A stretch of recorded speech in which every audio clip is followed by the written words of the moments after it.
Mi hermana me robó a mi novio justo antes de la boda. Lo recuerdo con la brutalidad de una fotografía mal enfocada, el vestido colgado en la puerta del armario, el anillo en mi mano pesada y una notificación en el celular que cambió el sonido de mi mundo. Fue una foto, ellos dos, sonriendo, el brillo de champán en los ojos de Damon, y al fondo, la mesa donde habíamos planeado jurarnos para siempre, llena de invitados que en cuestión de horas serían testigos de otra promesa. No hubo escena de película con gritos dramáticos ni confrontaciones épicas. Fue mucho más cruel y cotidiano. Un mensaje que decía, lo nuestro no se puede forzar, seguido de una llamada que apretó el corazón. Brittany habló con la voz suave que siempre había usado para salirse con la suya.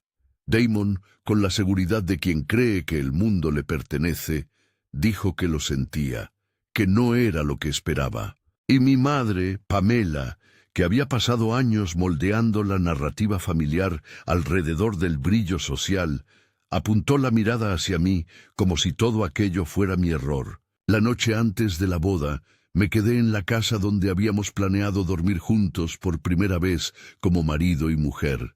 Dormí mal. Me desperté con el perfume de la costumbre en las sábanas. A la mañana siguiente, en el espejo, vi a una mujer cuyo rostro no reconocía del todo.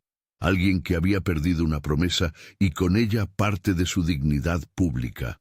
Familias, comunidades y redes sociales trabajan con reglas invisibles. La humillación no es solo un golpe privado, es un contrato social que te expulsa si no cumples el papel que otros han decidido para ti. Pamela eligió. Su aliada fue su hija menor. Brittany, con su sonrisa ensayada y uñas siempre perfectas, se convirtió de un instante a otro en la versión más aceptable de la traición.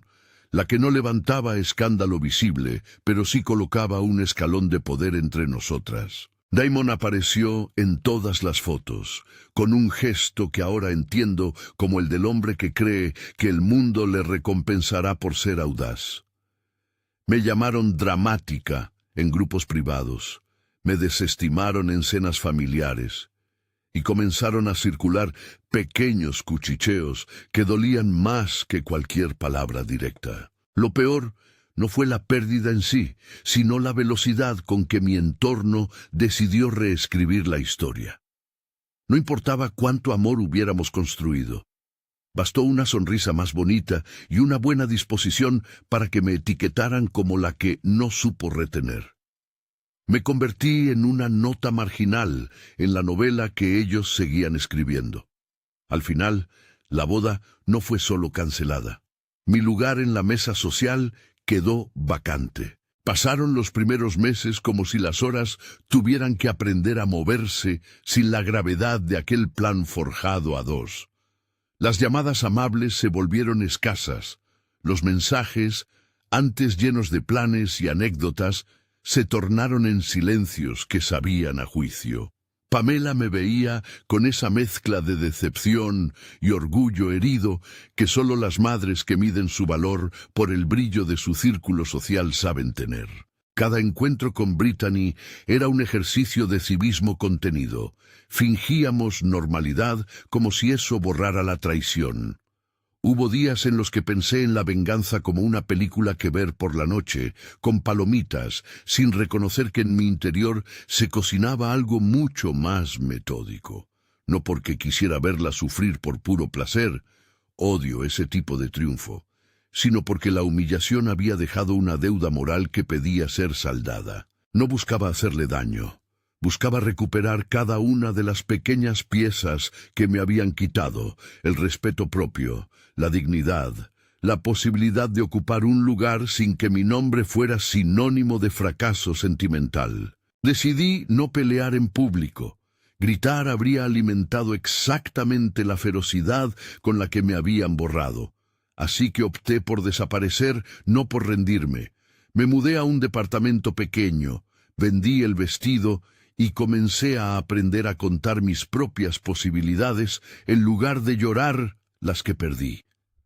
No fue una transformación épica de la noche a la mañana, fue una construcción paciente como levantar una casa ladrillo a ladrillo. Trabajé en cosas humildes que me enseñaron disciplina. Me pagué cursos, leí todo lo que pude sobre finanzas, gestión y negociación. No quedaba espacio para la prisa. Mis energías se volvieron hacia la acumulación silenciosa de herramientas. Aprendí a mirar un balance como quien lee un mapa, donde hay fugas, donde hay oportunidades. No es que me enamorara de los números, sino que encontré en ellos una manera de recuperar control sin pedir permiso. Hubo noches interminables en bibliotecas y cafés, con un termo de café que enfriaba mientras yo subrayaba páginas. Me sorprendió descubrir que la sensación de avanzar en una hoja de cálculo podía ser tan reparadora como una amistad verdadera. Empecé con pequeñas inversiones, no porque creyera que el dinero sería la respuesta final, sino porque convertía impotencia en estrategia. Compré acciones menores, luego participaciones un poco más grandes. Cada una era una pieza que me devolvía algo: fe en la propia capacidad, la certeza de que podía imaginar un camino alternativo. Mientras yo trazaba ese mapa, ellos siguieron viviendo en su burbuja de estatus. Damon y Brittany se movían como si su historia hubiera sido un éxito. La familia festejaba bodas y eventos, publicaba fotos con sonrisas ensayadas que parecían ilustraciones de una vida perfecta. Ese brillo me dolía a ratos, pero lo aproveché. El exceso de confianza de los demás es una herramienta más. Empecé a notar errores, decisiones de lujo mal calculadas, contratos firmados a la ligera, préstamos que parecían más bien apuestas personales. No voy a decir que me alegré de sus fallas, simplemente vi allí una ventana que no existía antes. En ese periodo también vi que no podía convertirme en lo que ellos esperaban de mí. La metamorfosis no fue una venganza teatral, no compré anuncios para humillarlos. Fue trabajo, paciencia y sobre todo prudencia. Entendí que el mejor movimiento no era el más ruidoso, sino el que se ejecuta con disciplina. Algunos amigos me reprocharon por la calma que mostré en público. «Estás perdiendo tiempo», me decían, pero lo que aprendí fue que el tiempo trabajado desde la discreción multiplica. Mientras ellos celebraban, yo hacía cálculos.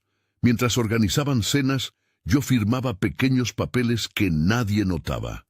Era como guardar llaves. Nadie ve la mano que las pone en el cajón. Pero cuando llega el momento, abres puertas. No voy a detallar procedimientos legales ni dar instrucciones sobre maneras de hacer caer a nadie. Puedo resumirlo. Parte de mi estrategia implicó adquirir posiciones financieras en empresas relacionadas con el círculo que me había desplazado. Resumen. No porque fuera una heroína financiera, sino porque al tener influencia sobre recursos y activos, podía cambiar la relación de fuerza sin necesidad de levantar la voz. Compré participaciones, me acerqué a aliados prudentes y dejé que las piezas encajaran. No hubo una sola jugada maestra, hubo muchas pequeñas decisiones que terminaron creando una base sólida. En ese proceso conocí a personas que me enseñaron lecciones que no esperaba. Un mentor me dijo una vez: «La invisibilidad, bien usada, es una forma de poder». Su frase sonó cruel la primera vez, pero con los meses entendí su verdad. Ser subestimada me daba ventaja. Podían ver mis errores, pero no mi trabajo. Y esa era la ventaja. Podía construir sin espectáculos. También tuve que aprender a perdonar de otra manera, no a ellos, necesariamente, pero a mí misma por no haber reaccionado como hubiera querido en el momento de la traición. El perdón, para mí, fue una herramienta de supervivencia, no una concesión de inocencia al otro. Aprendí a no permitirme vivir anclada en la noche en que se rompió mi plan. En su lugar, dediqué energía a diseñar futuros posibles. El tiempo hizo su trabajo, y la ciudad me acogió con oportunidades que antes no habría imaginado. Mi trabajo me llevó a reuniones donde se discutían activos, edificios y contratos. No era la CEO de una gran firma todavía, pero tenía la capacidad de tomar decisiones con impacto. Era, en esencia, la persona que puede hacer que las cosas cambien sin necesidad de titulares. Mi relación con Damon quedó reducida a un gesto de desapego profesional. Lo vi en eventos y noté cómo la arrogancia que antes resultaba encantadora ahora mostraba grietas. No porque quisiera su caída, sino porque el tiempo y sus propias elecciones estaban haciendo el trabajo que yo no quise acelerar con rabia. Brittany, por su parte, se volvió un personaje social brillante pero frágil. Su brillo dependía del contexto y del público que lo alimentaba. Alguna vez pensé en confrontarlos usando el mismo espectáculo que me habían aplicado. Imaginé sentarme en una mesa con fotógrafos y contar todo en palabras filosas. Pero me di cuenta de que la exposición pública no me devolvería lo perdido. Solo sería otro torneo de egos. Preferí invertir en algo más permanente, cambiar las reglas de mi mundo. El objetivo dejó de ser verla caer para volverse recuperar lo que a mí me pertenecía por derecho, el control de mi propia historia. Hubo días de soledad consciente. Aprendí a tolerar el silencio de manera productiva. Emprendí viajes cortos que parecían de trabajo pero que eran ejercicios de reencuentro conmigo.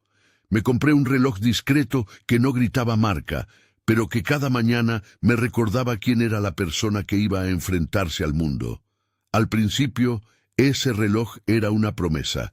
No permitiría que la narrativa de mi vida fuera escrita por la decepción. Las pequeñas victorias se sucedieron. Una participación que subió de valor, una junta en la que mi opinión fue decisiva, una inversión que pagó dividendos. Todo esto no ocurrió sin errores.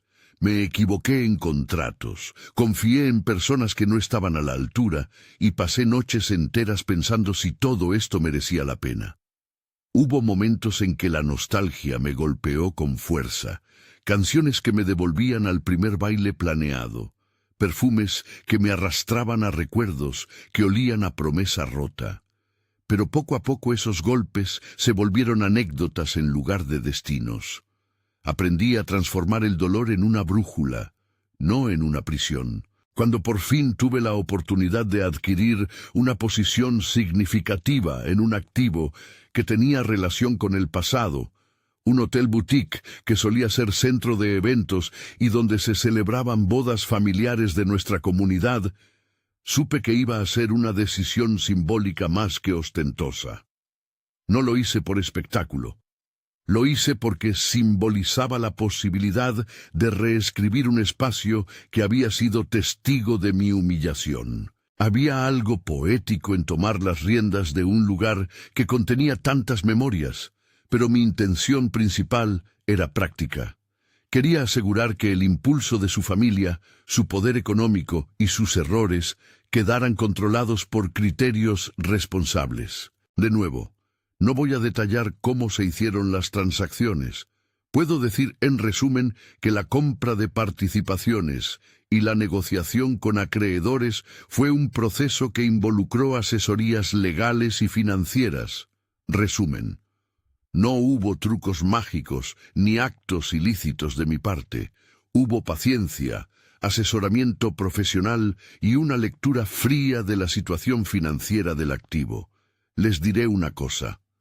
Cuando entiendes los números detrás de un negocio, el brillo social empieza a parecer frágil. Mientras tanto, la ciudad siguió su curso. Brittany seguía en su papel público, Damon en el suyo.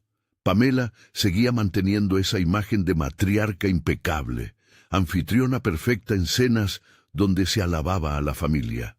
Eran retratos que, desde afuera, parecían estáticos.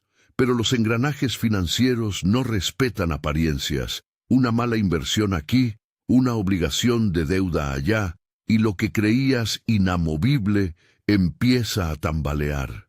Entonces llegó el día en que debía volver a la ciudad donde crecí. No volvía para medidas teatralmente vengativas. Volvía por razones administrativas. Había reuniones con gerentes, inspecciones y decisiones que, como siempre, preferí tomar con la calma que me había servido tan bien. No buscaba miradas de triunfo, buscaba eficiencia. Sin embargo, confieso que dentro de mí surgía una mezcla extraña de anticipación y una especie de alegría contenida, la sensación de ver cómo algo que había sido herida quedaba en manos con criterio. La primera vez que crucé las puertas del hotel renovado fue un pequeño temblor en la espalda. Lo remodelamos con buen gusto, sin estridencias. Quería que el lugar hablara de tranquilidad y profesionalismo, no de ostentación. Al entrar, el olor a madera nueva y café fresco me devolvió una calma que hacía años no sentía en ese lugar. Las recepcionistas me sonrieron con cortesía. Los cuadros en las paredes eran sobrios. La luz estaba calculada para transmitir serenidad. Había tomado la decisión de no presentarme en público como la propietaria. Mi influencia era real, pero preferí dejar que la gestión operativa hiciera su trabajo. Había valor práctico en mantener cierta distancia. No quería que mi presencia alterara la rutina. Quería que el hotel resistiera el paso del tiempo sin depender de una única figura visible. Me registré como un huésped más aquella primera visita de inspección. Caminé por el lobby sosteniendo la cartera con la calma de quien observa sin demostrar afecto. Noté detalles. Una lámpara que no terminaba de encajar, una planta que pedía riego, el reflejo de mi rostro en la cristalera. Todo me hablaba de reconstrucción, y hubo un momento en que pensé en cómo había pasado de novia a reparadora de espacios. Caminé hacia el ascensor y, al salir, vi a una persona detrás del mostrador que me resultó demasiado familiar para ser una casualidad. Era Brittany, pero vestida con un uniforme sencillo de recepción. Una camisa bien planchada, el cabello recogido en un moño práctico. Tenía el mismo rostro que había visto en la foto que rompió mi vida, pero había algo distinto. La postura no era la de la joven que exigía admiración. Era la de quien atiende una agenda ajena, con la profesionalidad de quien responde a llamadas y preguntas. Por un segundo, mi estómago se cerró. No estaba preparada para verla allí, y mucho menos en ese papel. Me quedé quieta en el umbral. Podría haber salido y haber dejado que el encuentro se disolviera en la indiferencia. Podría haber llamado a su atención con una sonrisa forzada y pasar de largo. También podría haber entrado al mostrador y dejado que la escena pública culminara en un acto de confrontación, pero ninguno de esos caminos me parecía fiel a lo que había construido. No vine a humillar, vine a comprobar que lo que había hecho tenía sentido. La recepción bullía con los pequeños dramas cotidianos de un hotel, una reserva perdida, una pareja pidiendo recomendaciones, el timbre de una caja registradora que apenas suena en la era digital. Brittany levantó la vista cuando me acerqué y sus ojos se encontraron con los míos. En ellos vi varias cosas a la vez: sorpresa, una sombra de reconocimiento y algo más que no supe nombrar en un primer momento. Ella era la misma persona que me había herido, pero en una piel diferente. La distancia entre nosotras ya no era solo familiar, sino también estructural. Preferí esperar un momento antes de acercarme.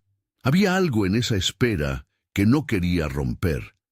Tenía la sensación de que dentro de esa escena, un lobby con macetas, una recepción ordenada, un uniforme impoluto, iba a comenzar una conversación que no tenía que ser un juicio público. No pretendía que fuera una escena de castigo. Quería que la realidad hablara por sí sola. En la barra del café, un huésped dejó caer su vaso con prisa. Brittany se movió con eficiencia.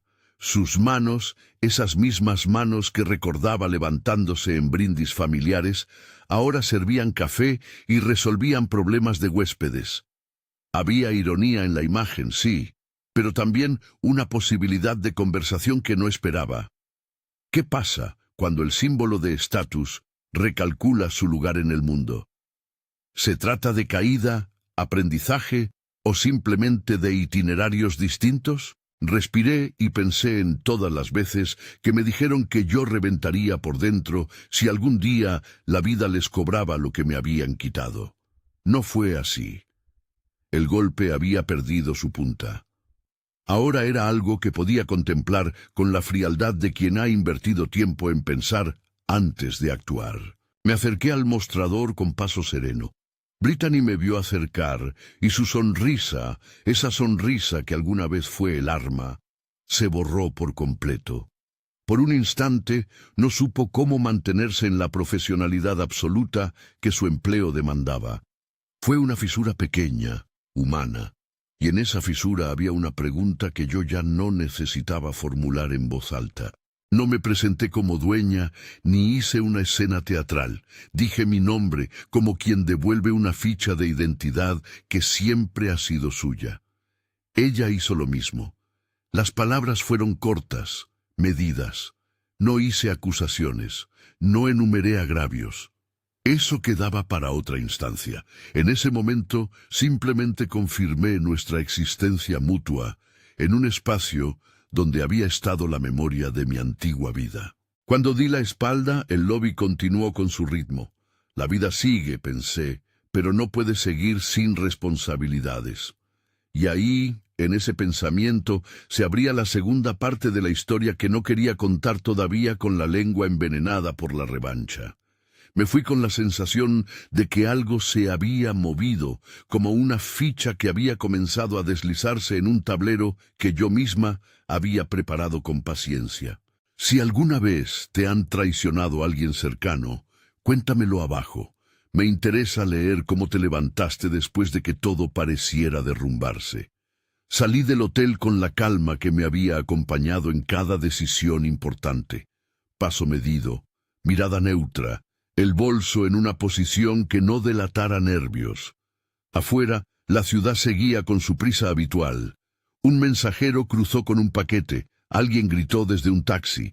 Todo lo cotidiano me devolvía la certeza de que mis movimientos quedaban mejor ocultos entre la normalidad. No quería que nadie supiera que, detrás de esa inspección rutinaria, se estaba tejiendo algo definitivo. No esperé más de lo necesario para activar las piezas que tenía preparadas. Había hablado con abogados, contadores y un par de aliados del sector meses atrás. No de quienes publican titulares, sino de gente que sabe leer la letra chica y cómo se mueven los votos en las juntas. Les había pedido discreción absoluta y me la habían dado, porque la discreción también es un recurso que hay que cultivar. Ellos trajeron su experiencia, yo traje el motivo. No soy una heroína de película, ni quiero serlo. Soy una persona que aprendió a transformar una herida en una hoja de ruta. Hubo un día, muchos días en realidad, en los que repasé mi objetivo mentalmente como si fuera un guión frío. Identificar las fallas, consolidar influencia, obtener el control necesario para imponer medidas. Eso incluía, claro, la posibilidad de exponer malas prácticas que habían sido enteramente responsabilidad de otros. No estaba buscando escarnio. Quería responsabilidad. Y responsabilidad significa consecuencias públicas cuando la conducta afecta a terceros, empleados, acreedores, clientes. Lo que me movía no era la humillación personal, sino la reparación del daño sistémico que habían causado las negligencias y, en algunos casos, la codicia. Preparar la reunión fue en buena medida un trabajo de oficina. Llamar a personas que rara vez hablan entre sí, pedir informes, cruzar cifras. Hubo hojas impresas, llamadas que empezaron en tono amable y terminaron secas, y mensajes que, al ser leídos con calma, dejaban ver contradicciones. Recopilé correos, extractos bancarios, lo justo para mostrar un patrón, contratos con cláusulas que nadie había cumplido y las actas de juntas en las que decisiones inoportunas se tomaron sin mayor fundamento. Reuní testimonios de empleados que, sin buscar protagonismo, confirmaban una administración irregular. Todo eso lo empaquetamos de forma sencilla, porque la claridad duele menos que el espectáculo y suele resultar más efectiva. En este punto debo ser honesta. No soy quien inventa procedimientos legales, ni voy a dar clases sobre cómo quitarle el control a nadie. Lo que hice fue utilizar herramientas legales y financieras que están al alcance de cualquier persona que se pone a estudiar y a asesorarse con honestidad. Resumo esas maniobras como lo haría en una conversación real. Consolidé mis participaciones, hablé con acreedores relevantes, presenté objeciones formales cuando correspondía y pedí, mediante vías regulares y transparentes, que se revisaran ciertas operaciones. Los detalles técnicos los reservo bajo resumen, porque no es el punto enseñar procesos. El punto es que actué dentro de los márgenes que la ley permite y con asesoramiento calificado. Mientras esto ocurría, seguí visitando el hotel en silencio. No quería que mi presencia alterara los ritmos ni pusiera en riesgo a empleados que no habían hecho nada. Fue curioso ver cómo un lugar que una vez fue escenario de la herida se iba transformando en un lugar de trabajo serio y profesional. La recepción ya no era un escaparate de la familia, era una operación con protocolos, horarios y papeles. Brittany aparecía casi como un personaje secundario dentro de una maquinaria mayor, pero su imagen seguía impactando en mí más de lo que pensaba. Cuando la veía, me preguntaba si ella alcanzaba a medir las consecuencias de sus actos pasados, o si, en la confusión humana, había tomado caminos por inercia. Un martes por la mañana recibí la confirmación de que los acreedores con mayor peso habían aceptado convocar una junta extraordinaria. Fue un momento frío y extraño. No hubo fuegos artificiales, solo la sensación de que la sala donde tantas sonrisas falsas se habían construido iba a ser escenario de una revisión de cuentas. Fijaron la fecha. Les pedí a mis abogados cautela y a mi equipo una presentación concisa. Quería que todo fuese profesional. Cifras claras, pruebas ordenadas, preguntas dirigidas que no permitieran evasivas. El día de la junta me vestí con lo que solía llamar mi atuendo de precisión. Traje sobrio, reloj que no gritaba marcas, los zapatos que ya no uso para salir a impresionar, sino para caminar recta. Entré al edificio con la serenidad de quien sabe que no tiene que demostrar nada. Mis papeles estaban en una carpeta gris, sin logos, sin ostentación. Me senté en una mesa larga y esperé a que se llenara la sala. Por la ventana veía el parque donde tantas veces caminamos de niñas. Por un momento, esa niñez apareció como una sombra leve y luego se disipó. Tenía el control de mi respiración, que me servía para convertir la ansiedad en foco. Cuando la sesión comenzó, no fue un tribunal ni un programa de televisión. Hubo formalidades, lectura de agenda, acreditaciones. Damon, él siempre aparece cuando hay cámara social, y allí había pocas, si no ninguna, no estaba. Pamela, sí. Entró con su porte de matriarca, esa que ha aprendido a medir las miradas y a distribuir silencios como si fueran bienes. Se sentó al lado de ejecutivos que la miraban con deferencia. No voy a decir que su mirada me descompuso, simplemente la recibí con la misma neutralidad con la que uno observa una obra conocida. La trama podía tener giros, pero los personajes a menudo repiten sus patrones. Mi exposición fue breve, y esa brevedad obedeció a un cálculo. La claridad siempre sobrepasa la teatralidad. Presentamos un dossier que resumía puntos críticos, números que no cuadraban, obligaciones impagas que se habían disimulado con movimientos contables cuestionables, decisiones ejecutivas que favorecían inversiones personales por encima del interés del activo. Estaba todo ahí, acompañado de testimonios y de un análisis que veía lo obvio. Cuando los gestores priorizan el brillo personal, el negocio termina pagando la cuenta. Fue un cuadro que no requería gritos para mostrar su gravedad. Hubo murmullos. Pamela intentó intervenir con la elegancia de quien quiere transformar la acusación en una cuestión de emociones. Se trata de circunstancias difíciles, tiempos complicados. Su discurso era una mezcla de queja y apelación a la historia familiar. No repliqué con sarcasmo, respondí con hechos, fechas, transferencias, correos firmados. Hice preguntas puntuales que obligaron a los presentes a mirar los documentos con el detalle que exige la ley.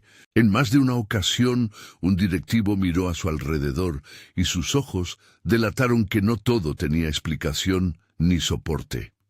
El punto de quiebre llegó cuando se abrió lo que en el dossier llamábamos la caja negra, una metáfora que usábamos para referirnos a los registros internos que pocos habían querido revisar y que dejaban al descubierto decisiones tomadas en la oscuridad. No era un truco dramático. Era la literalidad de correos y actas que mostraban favores, pagos sin respaldo y acuerdos que beneficiaban a cuentas coincidentes con la familia. No voy a entrar en tecnicismos. Bastó presentar la secuencia y hacer las preguntas adecuadas para que las respuestas honestas resultaran imposibles. Cuando una serie de favorables votos del Consejo y parte de los acreedores, convencidos por la evidencia, se alineó con nuestra posición, se abrió la posibilidad de imponer medidas de control. Eso no significaba humillar a nadie. Significaba garantizar que el activo fuera administrado con criterios profesionales y que se protegiera a empleados y proveedores. La herramienta que se activó fue administrativa y financiera. Cambios en el directorio, nombramiento de auditores independientes, medidas cautelares para asegurar el pago de obligaciones esenciales. Repetiré, es un resumen técnico y no una guía práctica. La legalidad exige procesos y salvaguardas que se cumplieron. A la salida de esa reunión, Pamela estaba pálida. No se trataba solo de la pérdida de control, era la constatación de que alguien, yo, había decidido no callar frente a la desidia.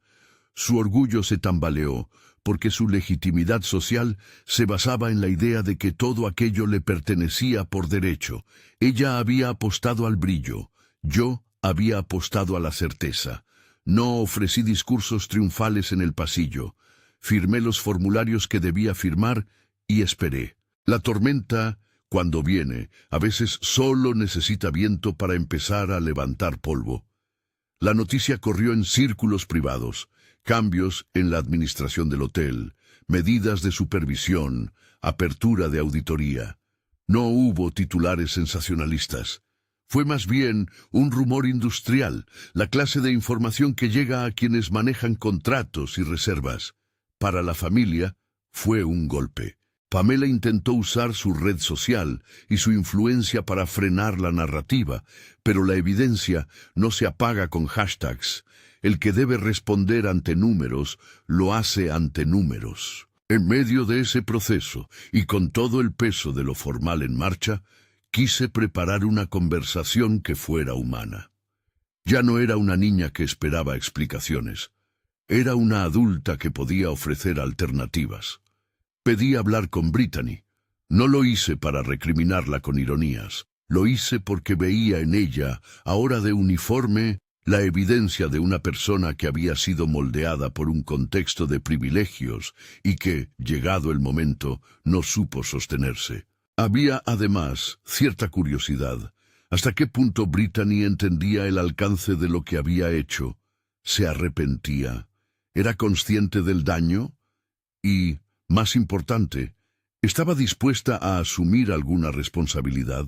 La encontré un jueves temprano, cuando el hotel apenas despertaba. Tenía la rutina de una trabajadora, agendas, llamadas, una boleta para un proveedor. Sus manos ya no eran las de quien levanta copas en fiestas, Eran las manos de quien escribe nombres en un registro.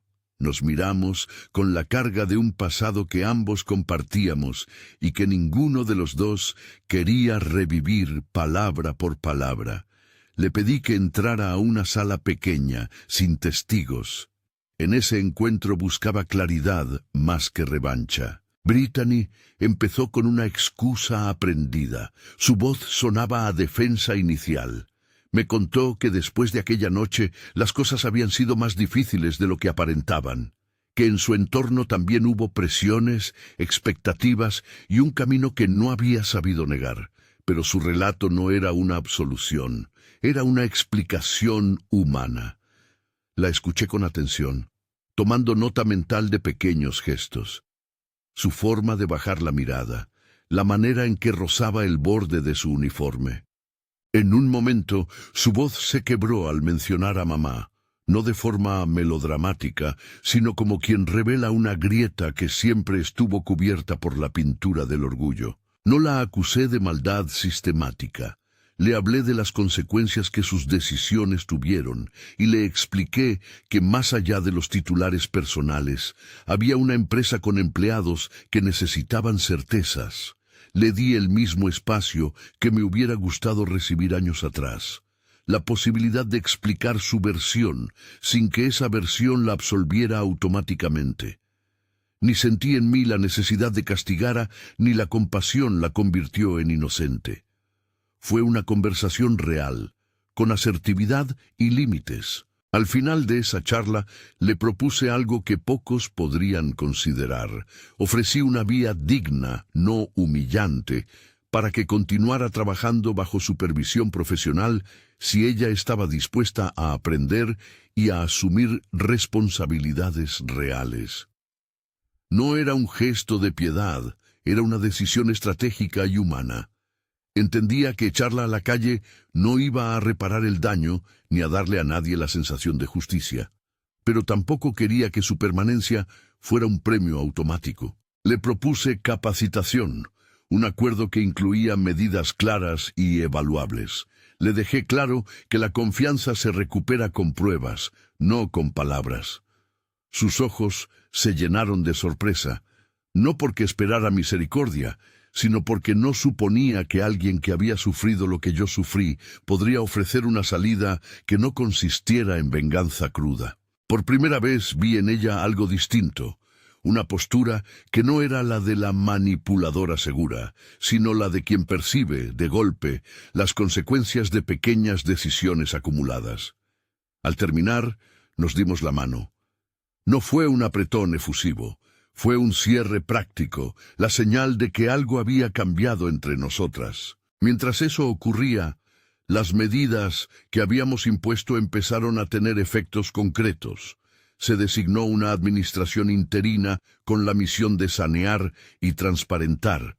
Se emitieron órdenes para revisar cuentas críticas y se solicitó a la familia que presentara documentación justificativa de ciertos movimientos. Hubo que respetar plazos y procedimientos. Pedí a mi equipo que mantuviera un perfil profesional. No deseaba que esto se convirtiera en un circo. Quería eficiencia, no venganza. La presión social hizo lo suyo sobre Pamela. Su círculo empezó a distanciarse con la frialdad que la reputación brinda en tiempos de sospecha. La gente que antes la buscaba para figurar, ahora evitaba compromisos. No es que el mundo fuera implacable por naturaleza, es que cuando la lógica de prestigio se quiebra, los aliados se repliegan. Es una consecuencia social que no necesita castigo. La pérdida de credibilidad trae sus consecuencias. Pamela no terminó en la ruina económica de la noche a la mañana, sino en la pérdida de apoyos sencillos, invitaciones, presidencias simbólicas, el brillo que alimentaba su identidad. Y para alguien que había basado su valor en eso, el golpe fue profundo. Damon, por su parte, intentó una defensa de arrogancia. Minimizó, habló de malentendidos, de negocios complejos. Su postura era la del hombre acostumbrado a que el mundo lo avale por su impudicia. Pero los números son tozudos, las transferencias y las facturas no se explican con buen porte. A algunos se les mostró que su voluntarismo financiero había sido un riesgo mal medido, que su estilo de vida no había sido sostenido por ingresos operativos, sino por recursos prestados sin un plan. Hubo consecuencias contractuales en su contra, y en algunos casos reclamaciones de proveedores. No era un ajuste emocional, era la constatación de una mala gestión. En las semanas que siguieron, el hotel comenzó a transitar un camino de corrección.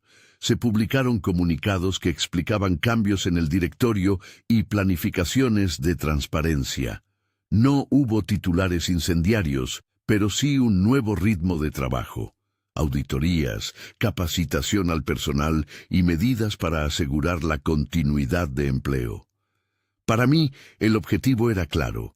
El hotel debía sobrevivir y prosperar sin depender del capricho de una familia. Esa era la justicia que buscaba, que el lugar volviera a servir a quienes lo usan y no a sostener la apariencia de unos pocos. El proceso afectó a la reputación de la familia, pero también les ofreció una puerta de salida digna si aceptaban las condiciones. A algunos les costó admitir errores, a otros les permitió aceptar responsabilidades. Pamela tuvo que ajustar su discurso. Damon tuvo que desprenderse de pretensiones. Brittany, por su parte, decidió tomar la oferta que le hice.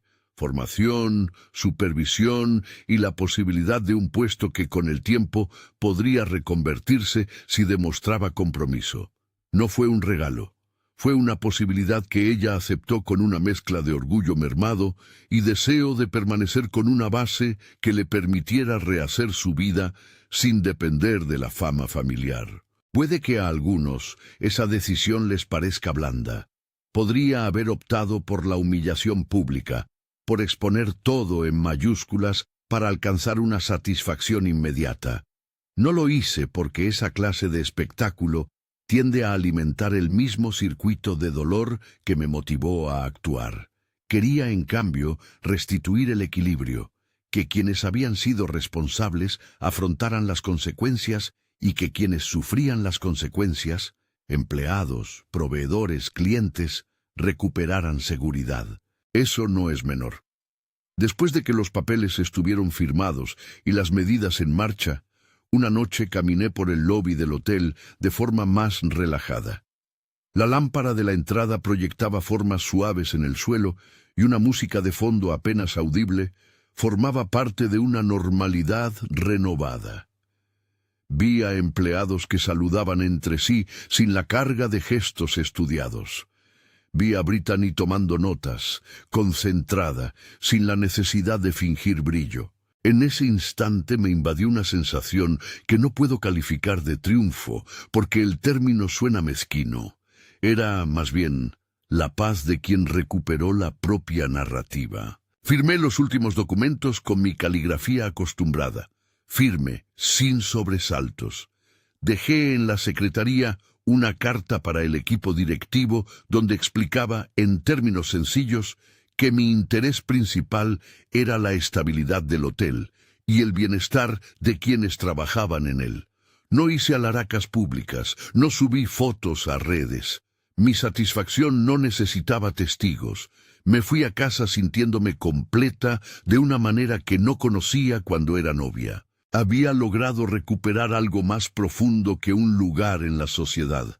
Había recuperado mi paz. En los meses que siguieron, recibí mensajes de gente que no esperaba. Personas que me agradecían haber intervenido para preservar empleos. Antiguos conocidos que ahora veía con distancia. A veces me preguntaba si todo esto había valido la pena. La respuesta siempre llegaba cuando alguien me contaba en privado que ahora tenía su trabajo, su ingreso asegurado y un ambiente donde las decisiones fiduciarias se tomaban con responsabilidad. Eso, más que la caída de una sonrisa fingida, era la verdadera reparación. Mi relación con la familia cambió de forma irreversible. No hablo de reconciliaciones dramáticas ni de cenas con risas forzadas. Hubo conversaciones medidas, intercambios de información legal y sobre todo la aceptación de que algunos lazos ya no se tejen igual. Pamela adoptó un perfil más discreto. Damon encontró nuevas compañías más acordes a su estilo empresarial y a su manera debió bajar el volumen de su exhibición. Brittany trabajó en su capacitación y con el tiempo mostró señales de aprendizaje. Cumplía horarios, pedía ayuda cuando era necesario y dejó de intentar brillar con gestos que antes confundían seguridad con carácter. Quizás lo más importante para mí fue entender que la venganza, cuando es lo único que mueve, termina por vaciarte. Yo quería algo distinto. No destruir, sino reajustar. No era un acto de clemencia gratuita, era una decisión ética. Opté por la responsabilidad en vez del escarnio. Meter a alguien en la calle no devuelve dignidad a nadie. Exigirle que asuma consecuencias sí puede ser transformador. Aún así, no negaré que hubo momentos de satisfacción contenida. Recuerdo la primera vez que, en una reunión del barrio, la señora que antes susurraba dulces mentiras sobre mí se quedó sin palabras cuando me presentó con el título que ahora correspondía. No pronunció insultos ni intentó descalificar. Su silencio fue una constatación. No lo celebré con pompa. Tomé un café y seguí mi agenda. La victoria se siente mejor cuando no es ruido. En los años que siguieron, el hotel prosperó bajo la nueva administración. Contratamos un equipo competente, revisamos procesos y abrimos espacios de formación para el personal. Brittany eventualmente dejó la recepción para asumir un rol administrativo más técnico tras haber completado su capacitación. No fue un ascenso por caridad. Fue un reconocimiento a un proceso de aprendizaje. Yo la miraba desde la distancia con una mezcla de prudencia y, lo admito, una ternura inesperada. No había olvidado lo que hizo, pero la vida es más compleja que el rencor eterno. Mi vida personal también cambió. No volví a buscar en una relación la validación que antes esperaba de una boda. Aprendí a construir vínculos menos dependientes del brillo externo. Conocí a personas que valoraban el trabajo silencioso y la coherencia. No voy a decir que no hubo soledades, las hubo, pero ahora sabía que la soledad podía ser herramienta de reconstrucción, no sentencia. A veces me preguntan cómo soporté todo aquello y cuál fue la parte más difícil. La respuesta es doble. Lo difícil fue aceptar la injusticia en el momento y no convertirla inmediatamente en espectáculo. La parte más ardua fue mantener la disciplina durante años, cuando la tentación de la reacción era grande. Me entrené para pensar en términos de horizontes, no de reacción instantánea. Eso me salvó de hacer daño innecesario. Hoy, cuando vuelvo a pasar por el lobby del hotel, lo hago con una mezcla de calma y curiosidad. Me he convertido en una versión de mí misma que no necesita demostrar poder con estridencias. Lo que me importa es la coherencia, que las cosas funcionen, que las personas tengan certezas y que mi nombre deje de ser sinónimo de derrota sentimental. He aprendido, con dureza y algo de gracia, que el poder más efectivo no es el que se exhibe, sino el que cambia realidades. Si hay una moraleja que me acompaña, es esta. Cuando te colocan en una pequeña esquina del escenario social para que seas apenas una nota marginal, esa invisibilidad puede ser tu ventaja si la conviertes en estrategia. No porque el daño merezca la revancha, sino porque mereces tu propia vida de vuelta. La distancia, la paciencia y el trabajo serio suelen ser mejores aliados que los gritos. Cierro este capítulo sin regodeo. No disfruto del dolor ajeno, disfruto de la justicia aplicada con mesura, disfruto de la reconstrucción, y sí, la encontré trabajando como recepcionista en el hotel que compré. La encontré sin necesidad de titulares ni cámaras, y en un lugar que ahora funciona con responsabilidad. La familiaridad de su rostro me sigue llamando la atención, pero ya no me atraviesa como antes. Ahora forma parte de un paisaje más amplio en el que la dignidad de muchas personas pesa más que el orgullo de unos pocos. Si te gustó esta historia y quieres escuchar más relatos de personas que transformaron el dolor en estrategia, dale like y suscríbete. Hay algo poderoso en compartir historias que enseñan a levantarse sin convertirse en lo que te lastimó.